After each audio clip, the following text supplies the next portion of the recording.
Hanya Engkaulah jawaban hidup kami ya Tuhan. Di saat kami menghadapi tantangan pergumulan, di saat hati kami letih lesu berbeban berat, Engkaulah jawaban kami. Kami bangga punya Allah seperti-Mu, karena Kau peduli atas setiap kami, memperhatikan kami. Bahkan Kau membuka telinga-Mu untuk mendengar seruan doa kami, membuka mata-Mu untuk memperhatikan setiap kami ya Tuhan. Bahkan membuka mulut-Mu untuk berfirman bagi kami. Urapi hamba-Mu, taruh firman-Mu hati pikiran hamba-Mu. Kau bukakan firman-Mu ya Tuhan. Urapi umat-Mu, sehingga umat-Mu mengerti, memahami firman yang hamba sampaikan. Terima kasih, kami bersyukur di dalam nama Tuhan Yesus Kristus. Mari bersama katakan, amin. Shalom. Shalom. Terima kasih untuk kesempatan diberikan kepada saya pada pagi hari ini. Dan firman Tuhan yang saya sampaikan ini sangat jarang diberitakan di gereja. Hanya waktu-waktu tertentu. Dan saya akan berbicara yaitu mengenai puasa. Puasa itu bagi kita bukanlah suatu kewajiban. Tapi kita butuh Tuhan. Puasa bukan kehendak kita untuk kita berpuasa. Untuk kita menahan lapar, menahan haus, menahan emosi. Untuk kita minta pertolongan Tuhan. Bukan cuma sekedar itu. Kalau itu hanyalah kita memaksa Tuhan untuk menepati janji menepati doa kita. Kalau tidak ditepati doa kita, kita akan kecewa. Tetapi apa itu makna puasa? Karena setiap tahun Sinode Gereja Betani Indonesia itu mendorong, mengajak gereja-gereja otonom dan juga jemaat untuk berpuasa 40 hari. Setuju katakan amin? Amin. Mari kita buka dulu Imamat 16 ayat 29. Supaya kita mengerti dulu.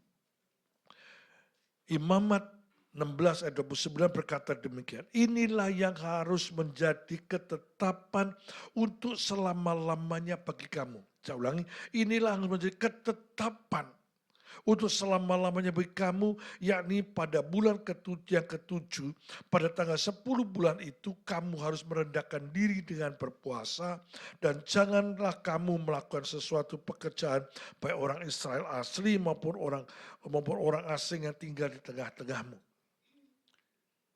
Ini saudaraku, puasa itu bukan sembarangan puasa, tapi ketetapan Allah untuk kita lakukan selama-lamanya. Kita berpuasa itu bisa 1 hari, di dalam waktu-waktu tertentu 1 hari. Karena gereja Betani mendorong kepada kita setiap Kamis itu harus puasa. Bisa kita juga berpuasa seperti Esther 3 hari 3 malam tidak makan tidak minum. Puasa juga bisa seperti puasanya Daniel 21 hari. Tetapi itu bukan puasa, tapi itu pantang makanan-makanan dan minuman-minuman yang sedap. Kalau orang Indonesia berkata mutih, kalau orang keturunan berkata ciakce. Paham ya? Itu Daniel 21 hari. Dan yang ketiga puasa Yesus, demikian juga puasa Musa 40 hari. Dan kita didorong untuk ikut puasa 40 hari. Bukan kita ikut-ikut kepercayaan lain berpuasa, bukan. Tapi ini kita lakukan karena kita mentaati firman Tuhan, ketetapan firman Tuhan untuk kita lakukan selama-lamanya. Untuk apa kita berpuasa? Mengapa kita berpuasa? Berpuasa itu kita mendekatkan diri kepada Tuhan. Kita tidak usah minta apa-apa, tapi kita cukup untuk mendekatkan diri kepada Tuhan. Bagaimana cara mendekatkan diri yang benar? Ini yang harus kita pahami. Bagaimana kita bisa mendekatkan diri yang benar, itu kita lihat Yakobus pasal yang keempat. Yakobus pasal yang keempat, ayat yang ke-8 sampai 10. Dikatakan demikian, mendekatlah kepada Allah dan ia akan mendekat kepadamu. Ketika kita mendekat kepada Allah, Allah mendekat kepada kita. Tahirkanlah tanganmu, hai kamu orang-orang berdosa, dan sucikanlah hatimu, hai kamu yang mendua hati. Sadarilah kemalanganmu, berduka cita dan merataplah. Hendaklah tertawamu, kamu ganti dengan ratap dan sukacitamu dengan duka cita. Rendahkan dirimu di hadapan Tuhan dan ia akan meninggikan kamu. Gambaran ini yang saya dapatkan seperti kita anak kecil. Anak kecil itu ketika butuh sesuatu, dia cuma mendekat kepada papanya atau kepada mamanya. Ketika kita sebagai orang tua kita tahu anak ini butuh sesuatu, sudah gak usah minta, tahu sepatunya rusak, pasti dibelikan sepatu. Tahu anak ini butuh apa, tahu kita masih digenapi. Itu kehendak Tuhan. Namun bagaimana kita bisa mendekat dengan benar? Ini pertanyaan. Tidak bisa kita sembarangan orang, kita mendekat kepada Tuhan. Tidak. Tidak, saudaraku. Karena Tuhan itu suci, kudus, dan mulia. Maka kita ketika kita mendekat Tuhan, kita juga suci dan kudus. Ini menjadi kuncinya yang harus kita sadari. Oleh karena itu firman Tuhan berkata, tahirkanlah tanganmu, hai kamu orang-orang berdosa. Ada 3 hal yang ingin saya sampaikan untuk kita bisa mendekat kepada Tuhan. Yang pertama, tahirkanlah tanganmu, hai kamu orang-orang berdosa. Bapak Ibu, tahirkanlah tanganmu itu artinya bersihkanlah tanganmu. Kita lihat di dalam Mazmur 24. Mazmur 24 ayat 3 sampai 5. Mazmur 24 ayat 3 sampai 5 berkata demikian. Siapakah yang boleh naik ke atas gunung Tuhan? Siapakah yang boleh berdiri di tempat yang kudus? Orang yang bersih tangannya dan murni hatinya, yang tidak menyerahkan dirinya kepada penipuan dan yang tidak bersumpah palsu, dialah yang akan menerima berkat dari Tuhan dan keadilan dari Allah yang menyelamatkan dia. Atau saya akan baca dari versi, tolong tetap yang ini percobaan baru ini, saya akan membaca melalui versi mudah dibaca. Dikatakan demikian, versi mudah dibaca. Dikatakan pada ayat ketiga, siapakah yang dapat naik ke atas gunung Tuhan? Siapakah yang dapat berdiri dan beribadat di rumahnya yang kudus? Hanya orang yang tidak melakukan yang jahat, yang suci hatinya, yang tidak memakai namaku untuk menyembunyikan dustanya, dan tidak membuat janji-janji palsu. Orang baik meminta kepada Tuhan untuk memberkati orang lain, mereka meminta kepada Allah juru selamatnya untuk melakukan hal-hal yang baik. Bapak Ibu, suci hatinya itu adalah orang-orang yang tidak melakukan kejahatan. Jadi kita mau menghadap kepada Tuhan, mendekat kepada Tuhan, harus kita tidak melakukan kejahatan apapun dalam hidup kita. Kalau sebagai terjemahan biasa, maka dikatakan yang tidak menyerahkan dirinya kepada penipuan dan yang tidak bersumpah palsu. Ada loh orang-orang yang dikit bilang sumpah. Hati-hati loh, jangan berkata sumpah loh. Jangan berkata sumpah. Ada dikit-dikit nanti kalau ngomong apa, sumpah loh, hati-hati loh. Sumpah itu ada konsekuensinya loh. Kita kalau nggak betul-betul penting jangan bersumpah, nggak boleh bersumpah. Kenapa? Karena itu punya konsekuensi yang berat di hadapan Tuhan. Karena kita memakai nama Tuhan. Kita tidak boleh melakukan yang jahat, kita tidak boleh bersumpah palsu. Tapi kita dengan jujur berkata ya di atas ya, tidak di atas tidak. Berkata dengan benar. Sebagai orang percaya itu harus berkata dengan benar. Tidak ada yang jahat dalam hidup kita. Tidak ada sesuatu menyimpan yang jahat, saudaraku. Tidak menyembunyikan dusta. Saya ini latar belakang Perak. Orang Perak itu dulu banyak berdusta. Banyak bohong. Dulu sebelum saya bertobat. Contoh sederhana saja. Ketika saya di rumah dan ada telepon yang saya tidak kehendaki untuk saya terima, saya katakan kepada anak saya, ngomong papa ndak ada, itu sudah dusta. Ngomong papa ndak ada, dasar anak kecil gak bisa berbohong saudaraku. Dia berkata, papa bilang papa ndak ada, ketok bujuknya. Hati-hati, hati-hati. Kita sebagai orang percaya itu tidak menyimpan dusta. Tapi kita sebagai orang percaya itu harus hatinya kudus, hatinya suci, hatinya benar. Sehingga kita boleh masuk naik ke tempat ke Gunung Kudus, ke Gunung Tuhan. Boleh berdiri tempat yang kudus. Kita masuk gereja ini tempat kudus Bapak Ibu. Ketika kita masuk dalam gereja ini tempat kudus, maka kita harus suci hatinya. Kita menghadap Tuhan bukan sembarangan. Ada orang sembarangan aja menghadap Tuhan. Hatinya tidak benar. Maka sia-sialah, mohon maaf, sia-sialah ibadahmu gak ada gunanya, gak ada artinya. Karena Tuhan tidak mendengarkan doa kita, tidak memperhatikan kita, karena kita berdosa.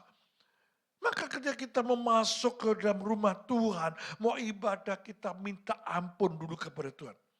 Ampuni aku Tuhan, aku berdosa. Aku telah melakukan banyak hal yang salah. Ampuni, sucikan, kuduskan hatiku di hadapan-Mu. Supaya aku bisa masuk tata hadirat-Mu mulia. Untuk kita menikmati hadirat Tuhan. Itu penting untuk kita katakan. Kita harus suci bertahir tangan kita, bersih tangan kita. Yang kedua, saudaraku, sucikanlah hatimu. Dikatakan begitu, mari kita lihat Matius pasal 5 ayat 8. Matius 5 ayat 8 berkata seperti ini. Kita mau itu yang terjemahan biasa. Berbahagialah orang yang suci hatinya karena mereka akan melihat Allah. Saya baca lagi dalam versi mudah dibaca, dikatakan lebih jelas lagi. Betapa bahagianya orang yang murni pikirannya, mereka akan bersama Allah. Mereka akan bersama dengan Allah. Suci hati itu kita bersama dengan Tuhan. Ketika kita suci hati kita kudus saudaraku. Tuhan itu mendekat kepada kita bersama dengan Tuhan. Kemanapun kita pergi Tuhan menyertai kita, tidak pernah meninggalkan kita. Mengapa ada orang Kristen, saudara, orang percaya Tuhan itu kena digendam? Kenapa? Ada banyak loh. Orang Kristen kena gendam.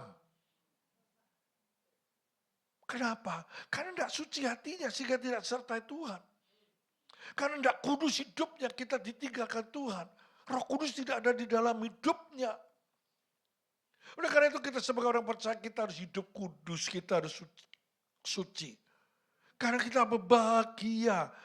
Bahagia saudaraku, betapa bahagia orang yang murni pikirannya, murni hatinya saudara, betapa bahagianya. Maka yang di terjemahan baru dikatakan, berbahagialah orang yang suci hatinya, karena mereka akan melihat Allah. Bukan cuma melihat, kita bersama dengan Allah. Ketika kita suci hati kita. Ketika Bapak Ibu masuk dalam puasa, harus betul-betul suci hati kita. Minta ampun kepada Tuhan dan kita tidak berdosa lagi. Kita tidak mengulangi dosa lagi saudaraku. Yang ketiga saudaraku, kembali kepada Yakobus pasal 4. Ayat yang ke-10 dikatakan seperti ini. Rendahkanlah dirimu di hadapan Tuhan dan Ia akan meninggikan kamu. Rendahkanlah dirimu. Saya akan buka di dalam, ajak Bapak Ibu buka di dalam 1 Petrus pasal 5 ayat yang ke-6 dan 7. 1 Petrus pasal yang ke-5 ayat 6 yang ke-7 berkata demikian. Karena itu rendahkanlah dirimu di bawah tangan Tuhan yang kuat supaya kamu ditinggikannya pada waktunya. Serahkanlah segala kekhawatiranmu kepadanya sebab Ia yang memelihara kamu. Orang rendah hati itu tidak pernah takut, tidak pernah khawatir. Kenapa? Kita percaya dengan kita menyerahkan segala kekuatan kita, Tuhan yang memelihara kita. Tuhan menyediakan segala kebutuhan kita, Tuhan. Karena kita punya hati, kita bawa, kita punya hati, kita persembahkan kepada Tuhan. Supaya kita mendekat kepada Tuhan. Kita penting mendekat kepada Tuhan. Siapapun Bapak Ibu, kita mendekat kepada Tuhan. Dengan kita mendekat Tuhan itu, kita punya hubungan yang intim dengan Tuhan. Pertanyaannya, mengapa kita perlu berdekat kepada Tuhan?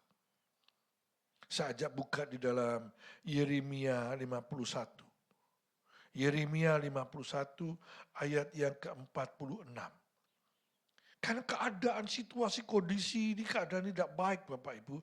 Itu sebabnya kita mendekat kepada Tuhan. Ayat yang ke Yeremia 51 ayat 46 berkata demikian. Biarlah hatimu jangan kecut dan takut karena kabar yang terdengar di negeri. Apabila tahun ini datang kabar ini dan tahun kemudian kabar itu.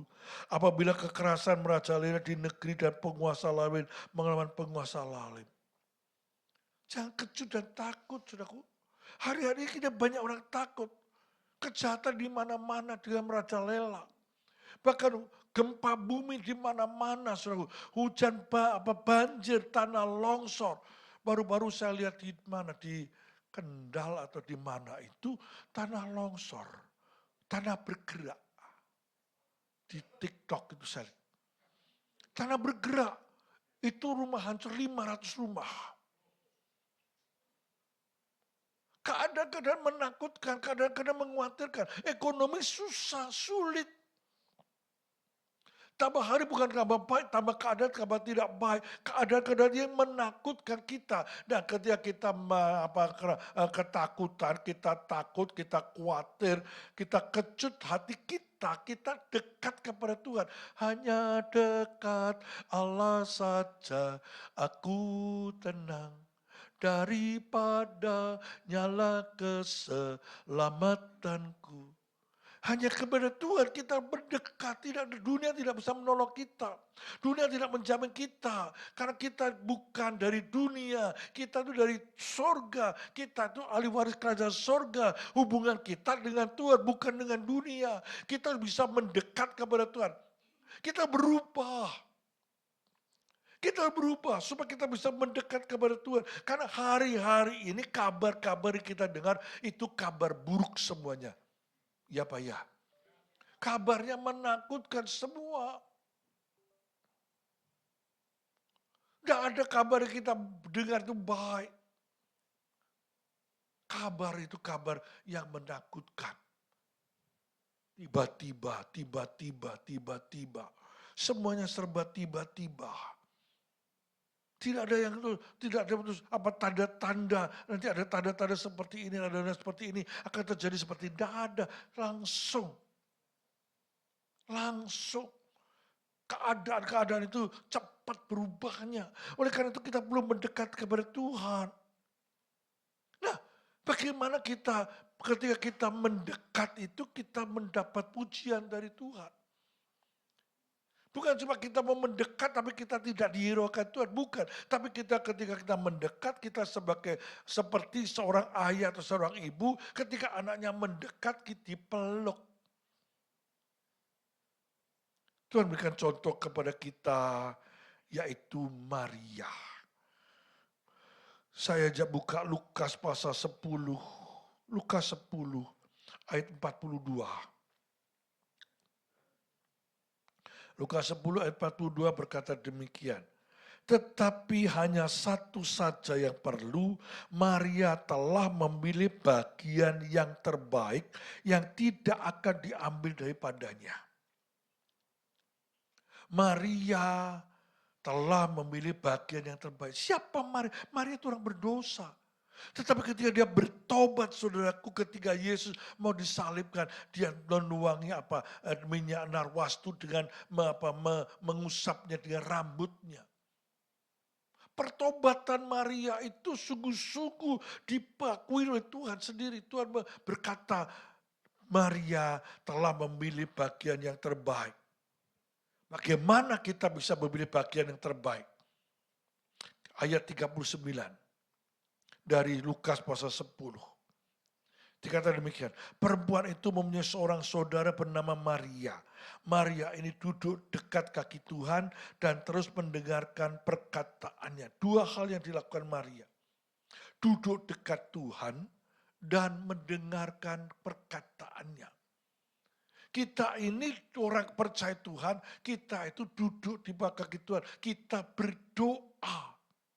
Kita harus punya waktu berdoa. Kita harus tambahkan jam doa kita. Kita mendekat dengan Tuhan dengan berdoa. Doa itu adalah ungkapan isi hati kita kepada Tuhan. Kita tidak pernah memaksa Tuhan, tapi kita mengungkapkan isi hati kita kepada Tuhan. Curhat kita kepada Tuhan. Ngomong sama Tuhan. Ini loh Tuhan keadaanku, begini loh Tuhan keadaanku. Ini kita ngomong kepada Tuhan. Ngomong. Yang kedua apa? Mendengarkan. Mendengar firman Tuhan, mendengar itu bukan cuma mendengar tok, tapi kita memperhatikan. Sehingga firman disampaikan itu tidak berlalu dari kita. Ada banyak loh di sini tidak ada. Kalau ada bertobat. Di gereja kelihatan serius. Dengarkan firman Tuhan. Baru keluar di luar. Lupa. Mau pendeta ngomong apa Pak? Tidak tahu lucu, pokoknya lucu. Saya bilang lucu deh, tapi lupa apa dia omongkan di gereja. Karena pikirannya tidak fokus kepada Tuhan.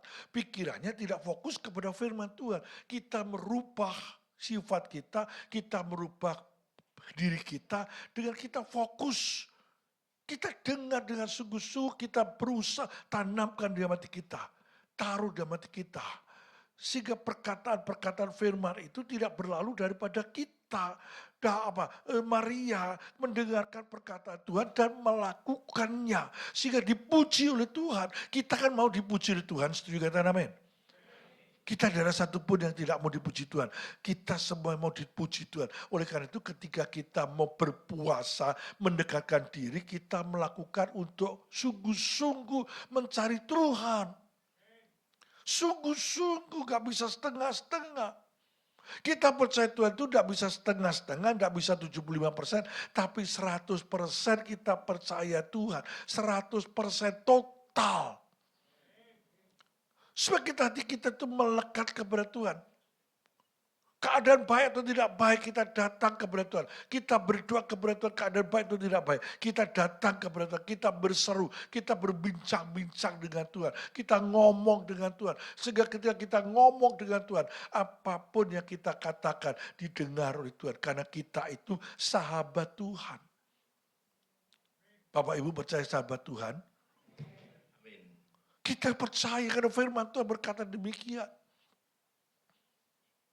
Bapak Ibu, karena Maria mendapatkan hal yang luar biasa, yaitu dipuji oleh Tuhan, maka ketika Maria mengalami persoalan hidupnya, Tuhan dengan tidak usah minta, Tuhan ditolong, Tuhan tolong.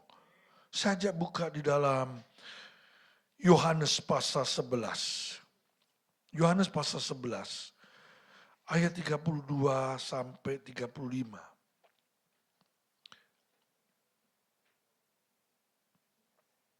Dikatakan demikian.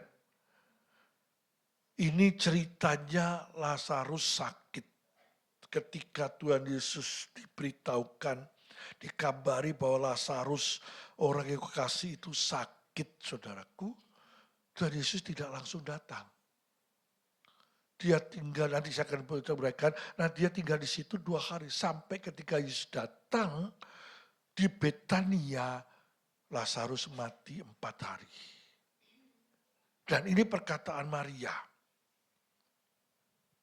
Setibanya, ayat 32, setibanya Maria di tempat Yesus berada dan melihat dia, tersungkurlah ia di depan kakinya dan berkata kepadanya, Tuhan, sekiranya Engkau ada di sini, saudaraku pasti tidak mati. Ngomong dengan hati. Perkataan ini juga disampaikan Marta, saudaranya Maria, berkata sama, tapi tidak direspon oleh Tuhan karena perkataan Maria dan Marta itu berbeda di dalam hatinya. Karena Marta menyampaikan itu dengan kecewa. Dia berkata, ya sekiranya itu nanti kalau Tuhan datang kembali, kita lihat dulu ya. Supaya kita lebih jelas, kita lebih tahu bagaimana ini saudaraku.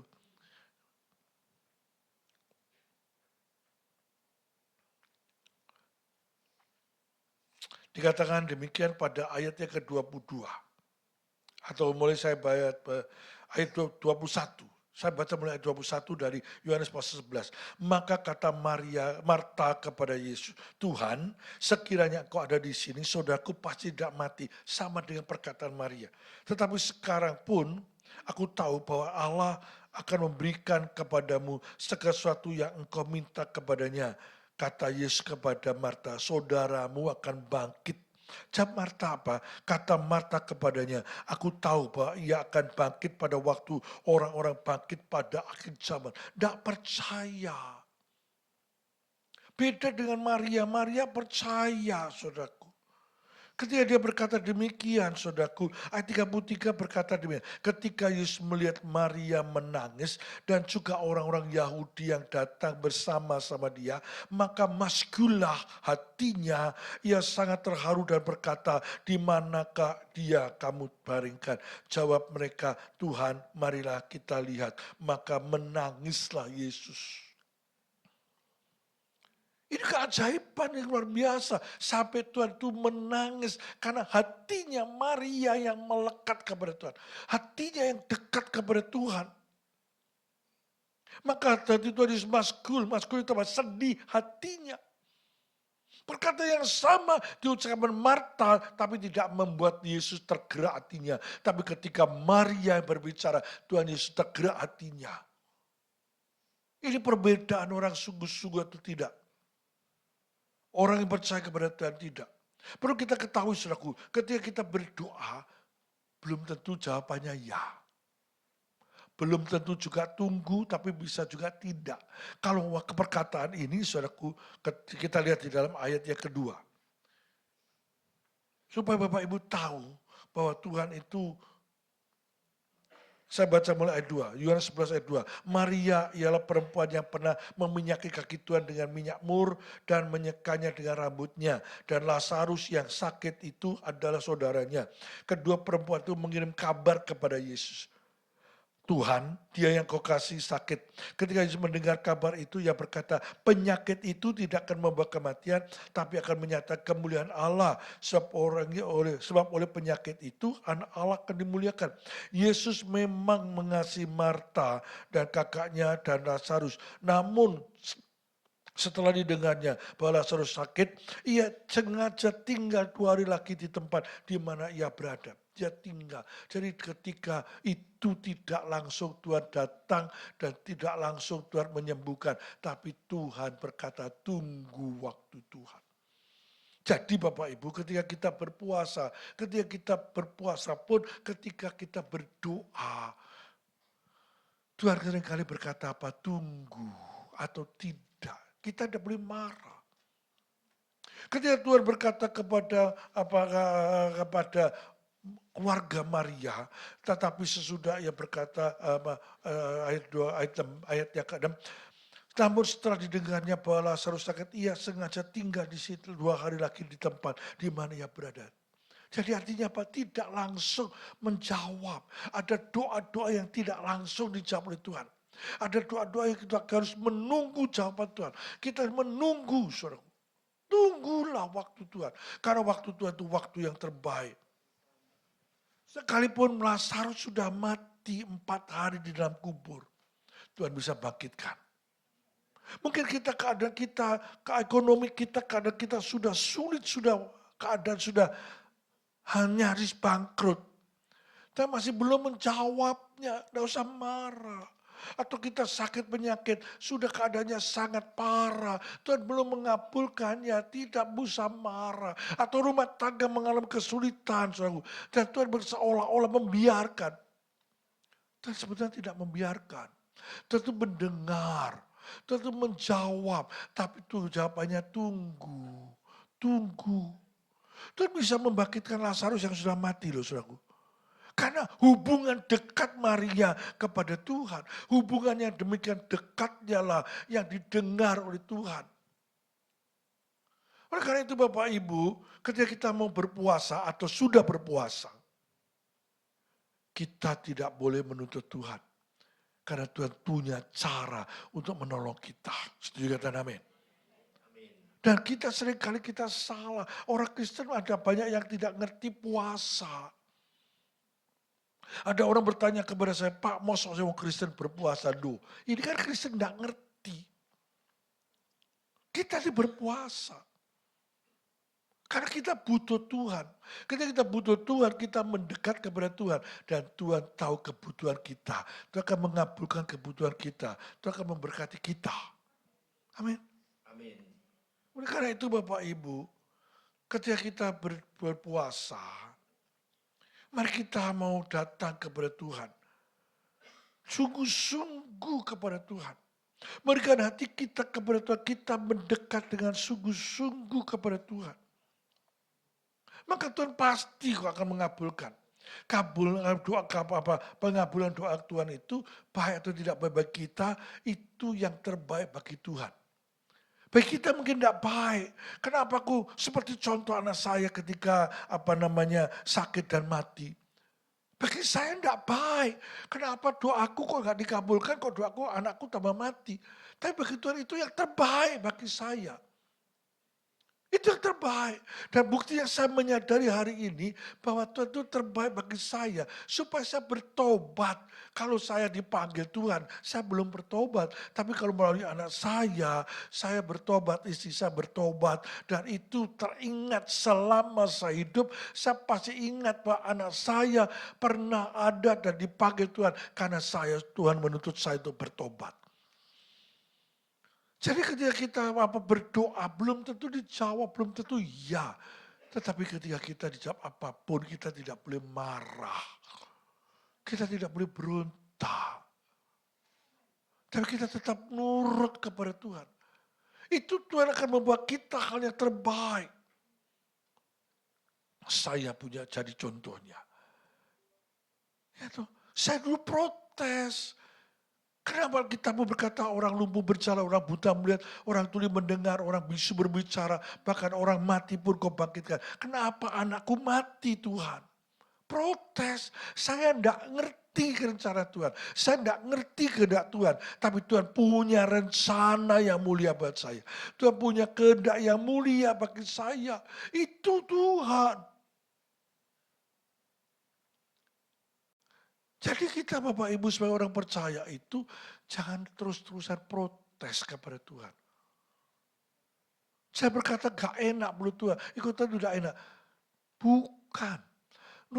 Mengikut Tuhan itu paling enak karena jaminannya kita dipelihara Tuhan. Kita diberkati Tuhan, itu jaminan. Tapi tunggu waktu Tuhan. Yang tidak enak itu nunggu waktu Tuhan, tidak enak. Orang nunggu itu gak enak. Orang nunggu itu gak enak. Deg-degan. Kapan ya dijawab? Kapan ya dijawab? Tidak usah dipikiri, dijawab atau gak dijawab. Apapun yang kita doakan pasti dijawab Tuhan. Tapi dengan cara Tuhan, bukan cara kita. Nah itulah di saat kita berpuasa, itu caranya cara Tuhan. Ada orang bertanya gini, mulai jam berapa sampai jam berapa puasa? Apakah ada sahur? Bukan buka puasa pasti. Tapi apakah ada sahur? Kita tidak ada sahur. Ya.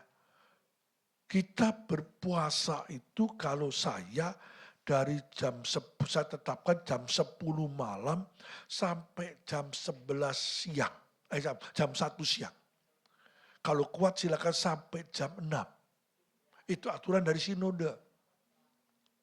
Kalau besok berpuasa, hari ini jam 10 malam sudah tidak boleh makan apa-apa. sampai besok siang. Artinya sederhana, tidak sarapan tok kok. Yang biasa bangun pagi ngopi, nggak ngopi. Ya, cuma itu aja sederhana. Yang kita bawa bukan masalah makan atau tidak makannya. Tetapi masalahnya kita bawa itu hati kita kepada Tuhan. Kita bawa hati kita kepada Tuhan. Ketika kita bawa hati kita kepada Tuhan, Tuhan itu bisa melakukan segala sesuatunya. Dan Tuhan itu pasti menolong kita. Setuju kata amin. Apapun persoalan kita pasti ditolong Tuhan. Karena dia itu Allah penolong kita. Allah suka menolong kita Bapak Ibu. Oleh karena itu Bapak Ibu jangan kita diam aja. Tapi kita datang kepada Tuhan. Sungguh-sungguh kita mencari Tuhan. Supaya Tuhan mengerti kita. Tuhan tahu kita. Kalau kita tidak mau ngomong, Tuhan itu tahu kok apapun keadaan kita sekalipun kita tidak berdoa. Tuhan tahu. Tapi mengapa Tuhan inginkan kita berdoa? Tuhan inginkan kita berdoa itu supaya kita dekat dengan Tuhan. Kita ungkapkan isi hati kita kepada Tuhan. Kita berbicara kepada Tuhan. Dengan kita berbicara kepada Tuhan, Tuhan itu bukan cuma mau mengetahui isi hati kita, tapi Tuhan ingin tahu kedalaman hati kita. Ketika Tuhan tahu kedalaman hati kita, maka Tuhan akan menyertai kita. Oleh karena itu Bapak Ibu, berpuasa itu penting bagi kita. Dan berpuasa itu 3 hal yang penting harus kita lakukan. Yang pertama, kita tahirkan tangan kita, bersihkan tangan kita. Yang kedua, sucikan hati kita. Yang ketiga, rendahkan hati kita. Sehingga ketika berpuasa itu kita merendahkan hati, merendahkan diri di hadapan Tuhan. Memohon belas kasihan Tuhan. Bukan memohon pertolongan Tuhan, bukan. Tapi memohon belas kasihan Tuhan. Sehingga Tuhan sediakan dengan belas kasihannya menolong yang tidak mungkin bisa dimungkin. Yang mustahil tidak menjadi tidak mustahil. Karena kita ditolong Tuhan. Bapak Ibu, itu indahnya ketika kita berpuasa. Indahnya berpuasa. Mungkin boleh saya tanya, siapa yang berpuasa di sini? Boleh angkat tangan. 1, 2. Angkat tangan tinggi-tinggi. 1, gak sampai 10. Gak sampai 10. Yang lain, puasa. Di gereja saya lakukan puasa. Jadi kalau biasanya kalau kita habis ibadah 1, ibadah 2 itu kami sediakan makanan untuk hamba-hamba Tuhan. Untuk PL, singer, pemain musik, LED, untuk pokoknya yang main termasuk guru-guru sekolah minggu. Kita tidak ada makan. Kita harus puasa semua. Hamba-hamba Tuhan kita harus puasa. Jemaat Tuhan kita dorong untuk berpuasa. Karena puasa itu sangat penting. Untuk kita mengenal pribadi Tuhan lebih dalam lagi. Mau berpuasa, sehingga min wong limo. Jangan takut lapar. Lapar itu cuma 5 hari laparnya. Setelah 5 hari selesai laparnya, gak akan lapar kok. Seperti saya gini, gak lapar, gak minum pun gak apa-apa, gak lapar, gak haus. Karena saya saya lebih dulu dari sinode Bu. Saya mulai tanggal 6, sinode kan mulai tanggal 9. Saya sudah 17 hari, sinode sudah 14 hari. Bapak Ibu, ketika aku sedang keadaan tidak baik-baik saja. Dikatakan dalam Yeremia tadi, keadaannya dengar buruk semuanya. Mari duduk di kaki Tuhan, berpuasa. Berpuasa. Duduk di kaki Tuhan, dengarkan firman Tuhan. Dan lihatlah, kita akan mendapatkan ketenangan. Hidup itu perlu tenang. Kalau kita tidak tenang, kita bingung. Tapi kalau kita tenang, apapun yang kita alami, kita bisa jalani dengan indahnya. Amin. Saya undang WL pemain musik untuk maju ke depan. Saya mohon bantuan WL untuk memujikan satu pujian. Biarlah firman yang sederhana ini, mengapa kita berpuasa, sungguh-sungguh membuat kita mau berubah. Kita mau berpuasa. Mari, saya sudah berdiri. Tolong BL pujikan.